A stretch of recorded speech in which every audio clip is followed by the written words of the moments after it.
राजनीति से ही हम लोग के भी हम उसी की उपज हम लोग भी हैं। ढेर सारी समस्याओं का निदान आपके संघर्षों से प्रोफेसरों की समस्याओं का समाधान हो जाता है। इसलिए आप साधुवाद के पात्र हैं। छात्र जो भी यहाँ बैठा जो कार्यक्रम कर रहे हैं वो साधुवाद के पात्र हैं।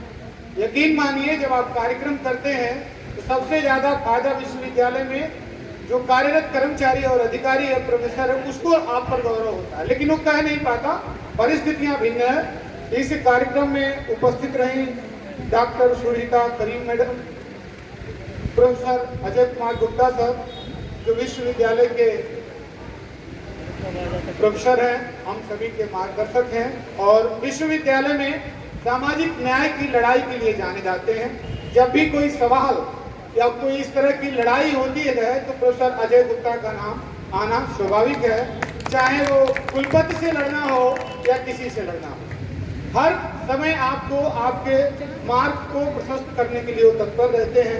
आपको सर हृदय से साधुवाद ज्ञापित करता हूँ। आपने समय दिया हम सभी छात्रों को, मैं भी आपका विद्यार्थी रहा हूँ, इसलिए भी आपको हृदय से साधुवाद। चले गए बहुजन समाज पार्टी के मंडल कोऑर्डिनेटर, बड़े भाई की तरह स्नेह देने वाले लालजी भारती जी, पूर्व जिलाध्यक्ष बसपा के ही बैठे थे सुरेश भारती जी, और हम लोगों के इस मंच पर अक्सर सामाजिक मंचों पर विश्वविद्यालय की धरती को अपने संघर्षों से सींचने वाले हम लोगों के अग्रज डॉक्टर दुर्गा प्रसाद यादव जी। इस कार्यक्रम में उपस्थित रविंदर सहितवार जी, हमारे अनुज और संचालन कर रहे मंच का पवन कुमार जी, सुरेंद्र वाल्मीकि जी, डॉक्टर पटेल जी जो चले गए, डॉक्टर गगन जी, एडवोकेट उदय चंद्राम जी, और इस कार्यक्रम में चढ़ बढ़ के हर तरह से अपनी हिस्सेदारी, इस कार्यक्रम में ही नहीं पूर्वांचल के इस जिले में नहीं मैं कह रहा हूँ, पूरे पूर्वांचल में युवाओं को ऊर्जा देने वाले और जहाँ संघर्ष की जरूरत पड़ती है वहाँ पर उपस्थित रहने वाले वीरेंद्र प्रताप जी जो पूर्वांचल सेना के अध्यक्ष हैं, उनके साथी आप सभी इस कार्यक्रम में सक्रिय रूप से सहयोग कर रहे हैं, आयोजित कर रहे हैं। आपको भी हृदय से साधुवाद ज्ञापित करता हूँ। बहुत बाद में और सबसे अंत में मधुलिका जी ने बोला, और मैं थोड़ा सा ये नहीं कह रहा हूँ कि सामाजिक परिवर्तन पश्चिम में ज्यादा है, पूरब में कम है। गोरखपुर वो धरती है जहाँ मनुस्मृति को जलाया गया था, और आज नहीं, हमने नहीं जलाया था, हमारी पीढ़ी के लोग जलाए थे, उसमें से एक दो लोग गवाह बैठे और वो पुस्तकें कचहरी पर जलाई गई थी।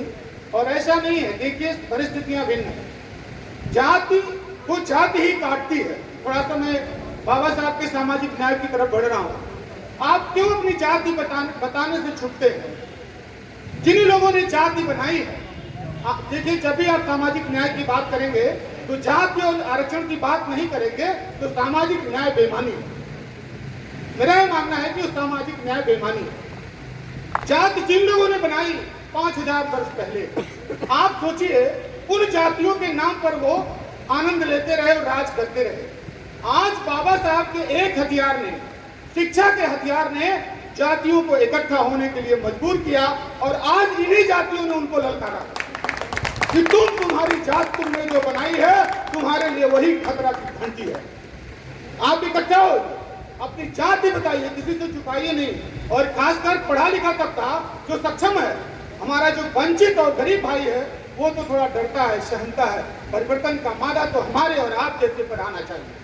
आप संघर्ष की गाथा लिखिए, आप अपनी जातियों को छुपाइए नहीं। बहुत सारी बातें यहाँ लोग मेरे बारे में जानते हैं। मैं अकेला व्यक्ति हूँ, मैं नहीं कह रहा हूँ कि मैंने अगुवाई की है। मैं वाल्मीकि का बेटा हूँ और चमार की बेटी से शादी किया, और इसी विश्वविद्यालय के वाइस चांसलर तारापीठ थे दुर्गा प्रसाद यादव जी, उसके साक्षात्कार करता है। हमारे रिश्तेदार हमारे सामने डॉक्टर विवेकानंद जी बैठे। मैं मन से कह रहा हूँ, मैं चमार का बेटा नहीं हूँ, दलित का बेटा हूँ, न वाल्मीकि का बेटा हूँ, मैं अम्बेडकर का बेटा। कहिए ना आप अम्बेडकर के बेटे।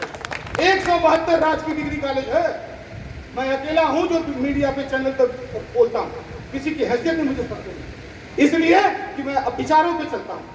डॉक्टर साहब की बात करिए, बाबा साहब अम्बेडकर की, कोई आपको टच नहीं करेगा। जो आपकी विचारधारा जान जाएगा, अपनी विचारधारा बचा के आपसे बात करेगा। तैयार रहिए अपनी विचारधारा के साथ और अकाट तर्क करिए उसके साथ। ऐसा नहीं है पूर्वांचल, पश्चिमांचल, उत्तरांचल, दक्षिणांचल का सवाल नहीं है। सवाल ये है कि आप कितने अम्बेडकरवादी हैं, कितने देर तक अम्बेडकर को जीते हैं। क्या आपने व्यक्तिगत जीवन में जीना शुरू किया अम्बेडकर को? नहीं जिया है।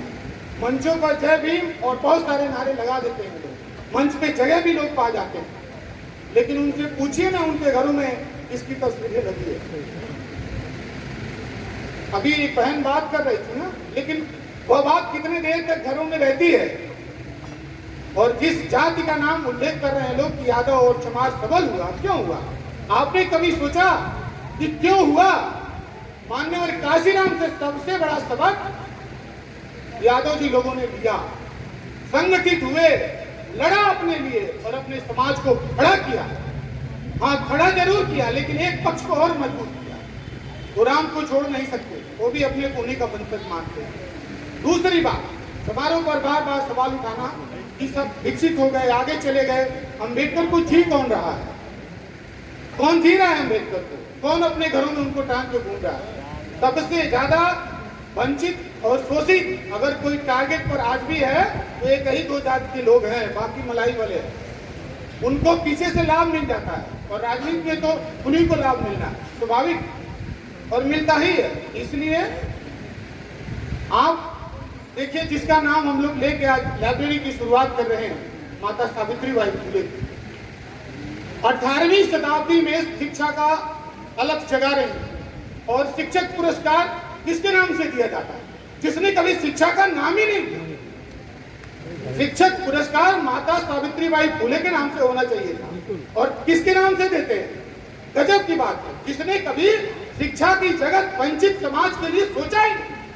कभी उसने सोचा ही नहीं कि जो दलित पिछड़ा है उसको शिक्षित किया जाना चाहिए, विश्वविद्यालय में उसको सिलेबस में पढ़ाया जा रहा है।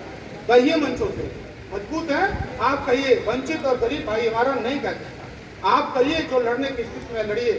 और दूसरी बात मैं आपसे बहुत साफ साफ कह रहा हूं कि देश में सिर्फ दो विचारधाराओं की लड़ाई चल रही है, अम्बेडकरवाद और मनुवाद, और कोई विचारधारा इस देश में नहीं है। और एकदम गांठ बांध लीजिए। और जो लोग ये कहते हैं कि अम्बेडकरवादी कमजोर हुए हैं, उनको पता नहीं है इस देश में जो करोड़ों संगठन बाबा साहब के नाम से खड़े हैं, वो अनुयायियों की वजह से हैं, किसी नेता और नगरी के नाम से नहीं है।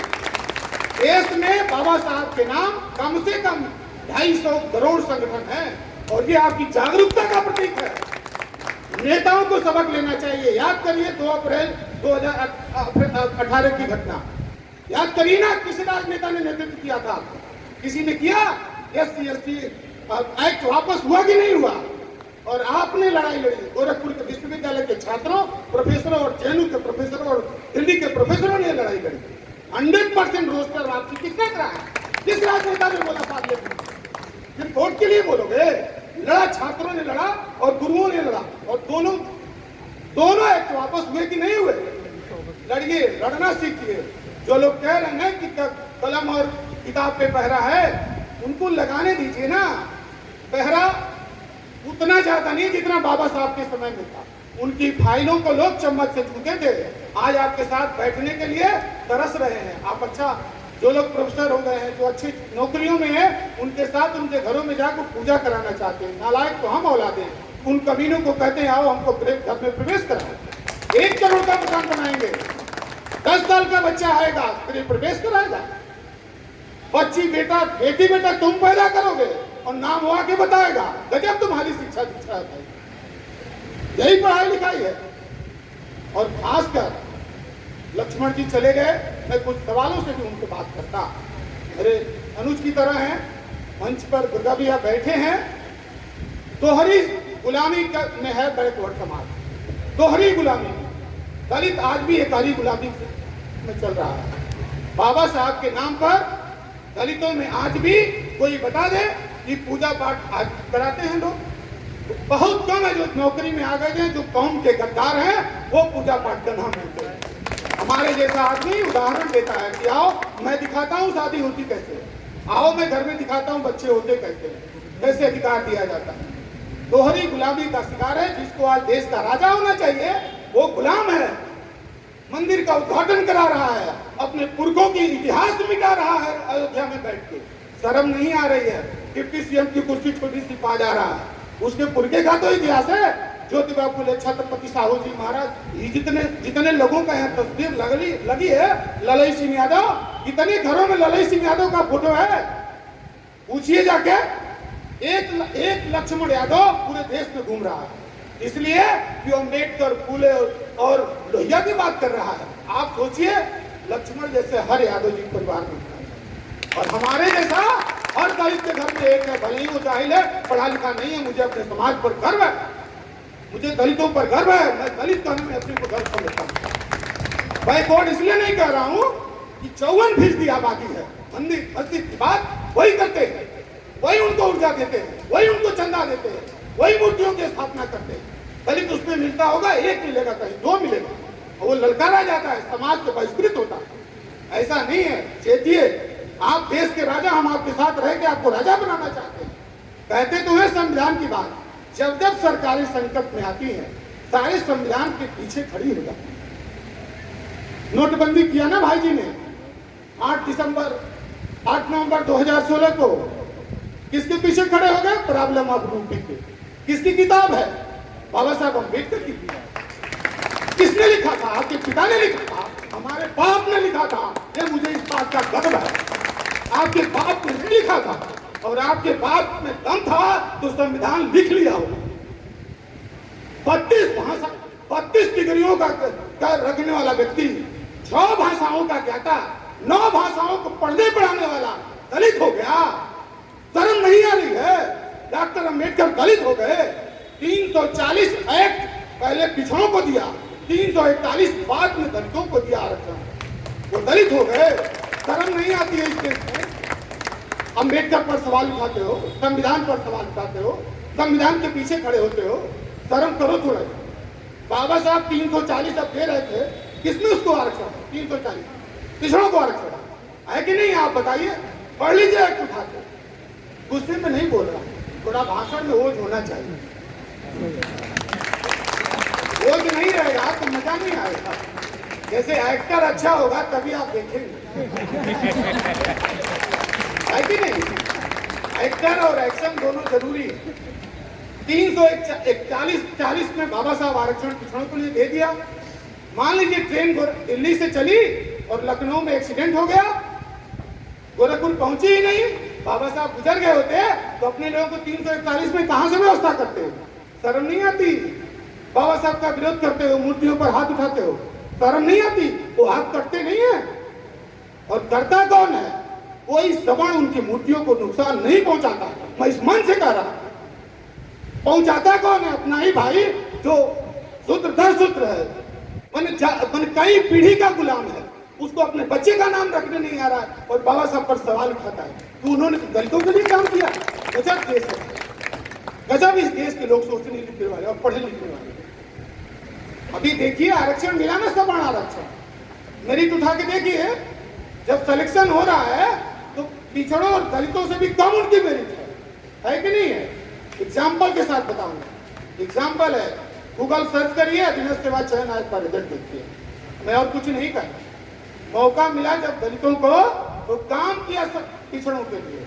आप नेतृत्व करिए, हम हमेशा आपके साथ खड़े हैं। और जब जब जरूरत पड़ी इस देश को, जब जब जरूरत पड़ी दलितों में कुर्बानी दी और देंगे वो आपके लिए। आप नेतृत्व करिए, हम सदैव आपके साथ खड़े हैं। लेकिन कौम का गद्दार मत बनिए। ये मत कहिए मंच पर कि हम पिछड़े हैं और पीछे जाके काम किसका कर रहे हैं। जब जब जुमलेंदर संकट में आते हैं, इसका नाम लेते हैं तो पिछड़ा हूं। अरे भाई जुमलेंदर को समझ रहे हैं ना, नाम नहीं ले रहा हूं, सामाजिक मंच है। जब जब उनको संकट आता है तो पिछड़ा बन जाते हैं और संविधान की धज्जियां रोज उड़ाते हैं।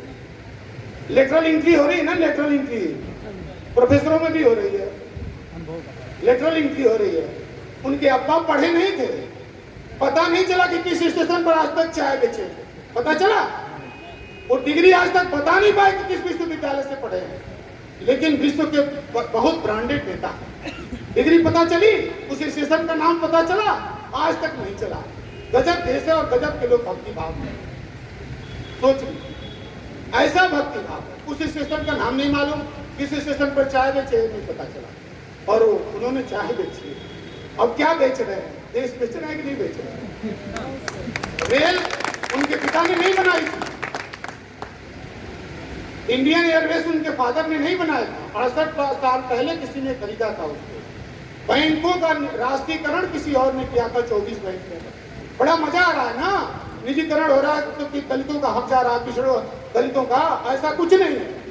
जब संस्थाएं बर्बाद हो रही हैं तो सबसे ज्यादा हक सवर्णों का जा रहा है। आज भी 80% लोग सवर्ण ही नौकरी में हैं। भ्रम में मत रहिए, विश्वविद्यालय टूटेंगे तो उनकी नौकरी आपसे ज्यादा जाएगी, आपकी कम जाएगी। आप तो मेहनत मजदूरी करके खा लेंगे, वो तो लपेटने वाले हैं ना, तो कहाँ खाएंगे।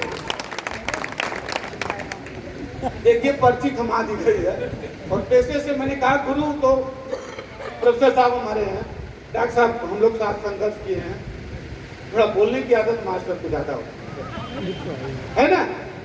बहरहाल कोई त्रुटि का चोरी नहीं कहूंगा, सारी बात सच कहा है और सच ही कहूंगा। जय भीम, जय भारत, जय संविधान।